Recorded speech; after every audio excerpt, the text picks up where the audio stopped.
Hey guys, Coach Justin here. I want to talk a little bit today about the push press. Push press is a great movement for getting weight overhead without having to use a whole lot of shoulder strength to get it up into that overhead position. So we're really going to be focusing on using our legs today, and I want to talk about the drive, the power that we're going to be using with the hips. There's a lot of different versions of the push press out here. This version is definitely going to use the hips more. It's more for power and explosiveness. So great for athleticism.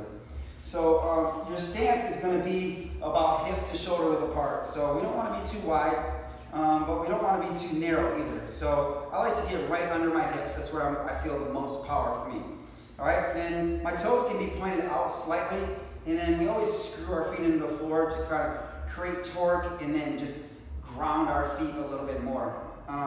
With the push press, we're going to have weight either one side or the other. You could have a barbell, whatever it may be, but we're going to pull the hips back first. So this is really important that we don't let the knees bend first. If the knees bend first, they take all the load. So we're going to pull the hips back first to create this power and this drive.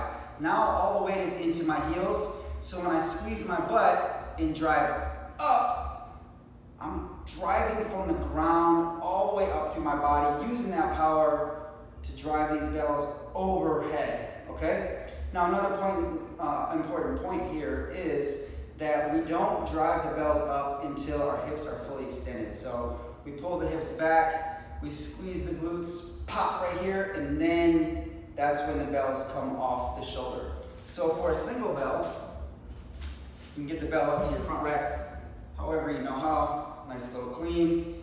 Set the feet, all right? Ground the feet, and then it's a little dip back, all right?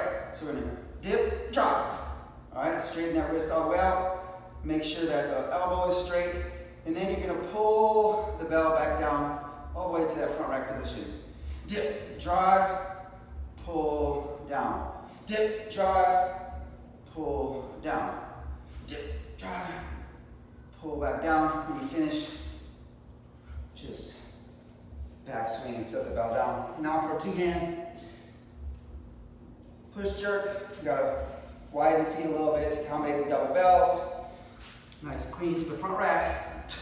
All right, set those feet, get those elbows should be almost directly under the wrists here. All right, we're gonna dip those hips back and then drive through the heels. Dip back, pull the bells down, receive back to that front rack position. Dip, drive, dip, drive, dip, drive, dip, drive. All right. So hopefully you got something out of that.